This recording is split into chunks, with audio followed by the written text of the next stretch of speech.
Hello from Corky's cabin in Upper Peninsula, Michigan. I'm here in bed in the morning. It's Saturday morning, my Sabbath, the seventh day, and we celebrate what we call Shabbat. For those of you who don't know, I'm a follower of Yah, or the name Yahuwah, which is the name for our Creator. And my fiance, my wife-to-be, has a ministry called Followers of Yah on YouTube for the last 28 years. She served her ministry faithfully. No matter what happened in her life, she dedicated herself to her ministry, and I'm pretty proud of her for that. When I first met her, about 4 years ago, I was on Facebook when I started talking to her as friends, thinking that she was married, but she wasn't. I didn't know that at the time. But let's go back in time, say 20 years ago. I'm on BitChute platform, and there was a site there called Followers of Yah. And they always put out these films that were like incredible about conspiracy theories or my faith in the Messiah. And I thought they were very intriguing, and you couldn't really find them anywhere other than that channel, basically. So when I met Linda, we were talking online one night. She said, "Oh, you got to watch this film." She gave me the link, and I saw that logo, and I said, "Oh, yeah, I know that dude." She starts laughing because it's her. She lives out in the woods of Michigan, off-grid. It's crazy. But, man, she's been great. Anyway, for those of you who don't know me, my name's Big Daddy Cork, or Corky Finney. My real name's Curtis, but that is my slave name. Just kidding. Anyway, I had medium fame in country music, like regional fame in Pennsylvania, Kentucky, Ohio, Maryland, where I used to live. I used to be the lead singer and frontman for a real popular group in Pittsburgh. And we had a Budweiser sponsorship.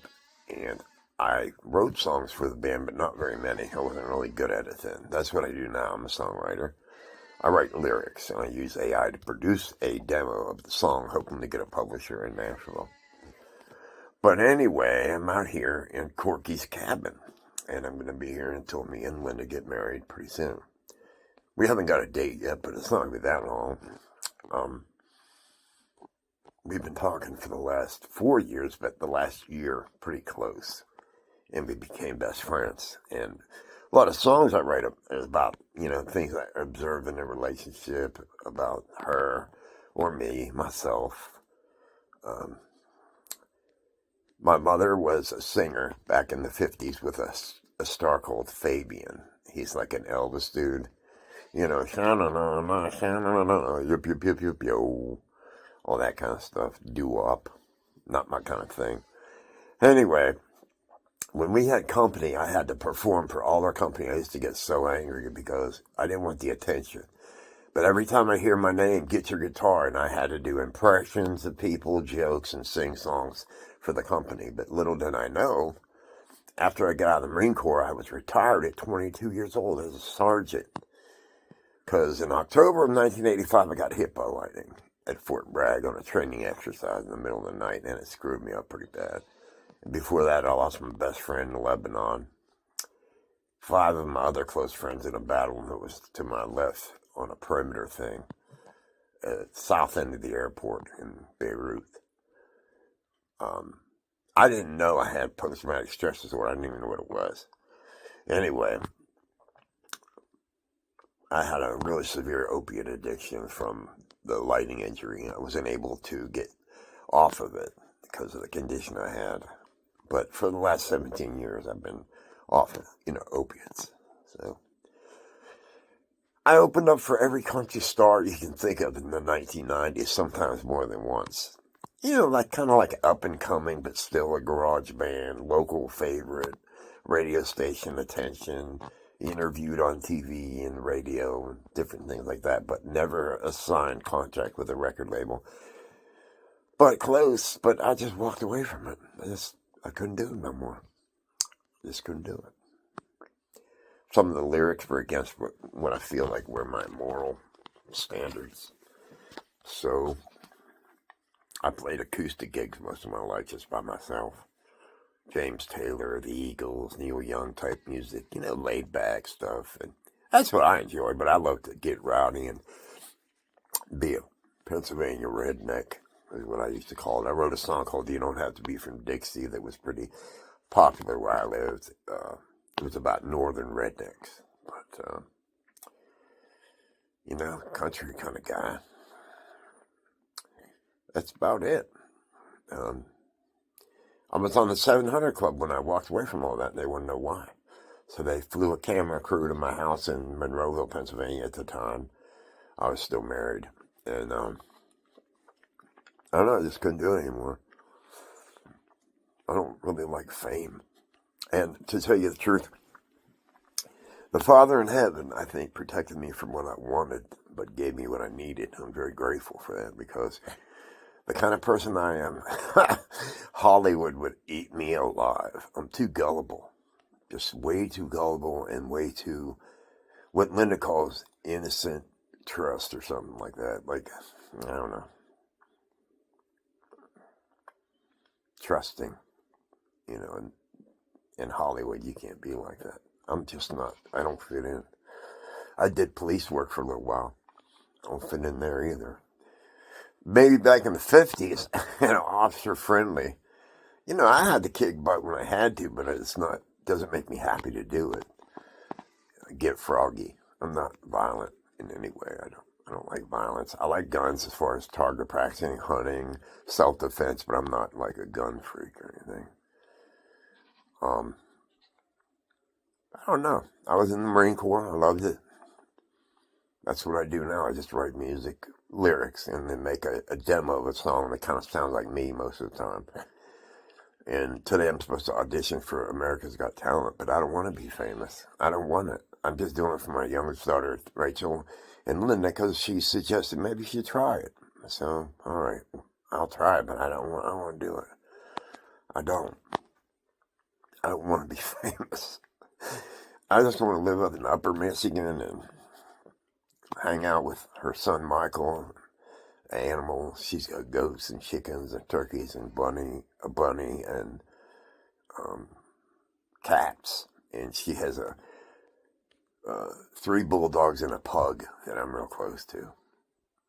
I didn't think they'd accept me, but they have. They get along with me pretty good. And that's it for now. See you later. Bye-bye, bye-bye, bye-bye. See you later.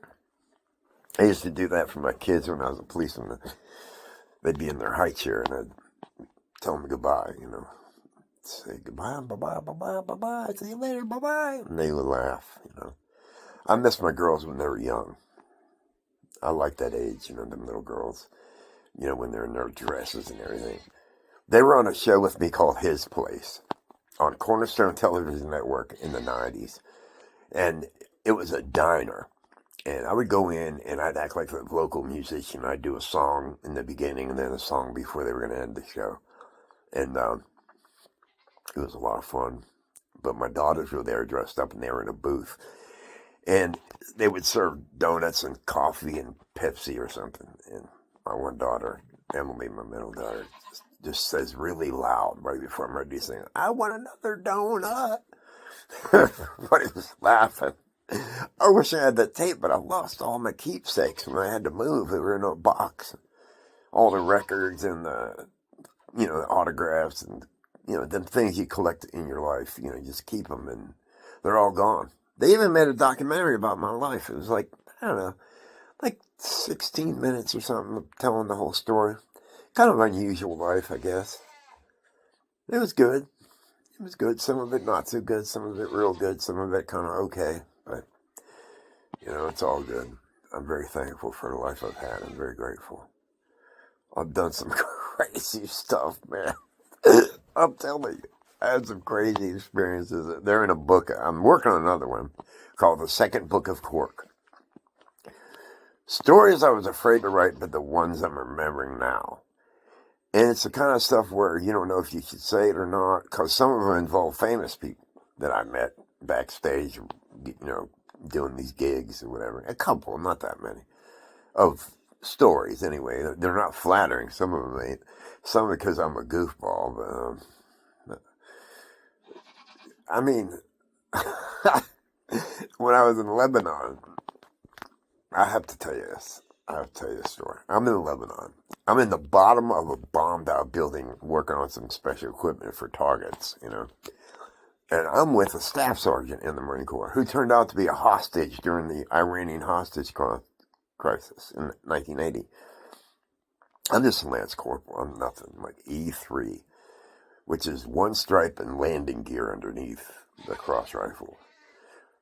And we're down this bombed out building, and the next thing I know, I see this huge general. He's giant, and he comes up to us in this building for whatever reason. And this dude comes in with these blue pants and white shoes on, and I think he had a white belt and a flak tack and a helmet, but the helmet was too big, it's kind of covering his face a little bit. Here's Bob Hope shaking my hand. I don't know why they were in that building. I mean, it was just me and him, like, doing something kind of secret, but that's crazy. It turned out to be General Schwarzkopf. Later on, I realized who it was. And on the way over to Lebanon, he was sleeping in the quarters right above mine. I didn't know that. On the USS Guam, it's an LPA, it's just like a little aircraft carrier. But it's for helicopters. I call it the chicken of the sea, because every time somebody farted in their rack, they called General Quarters, General Quarters. All hand man your battle stations. Oh, man. Anyway, peace with machine gun.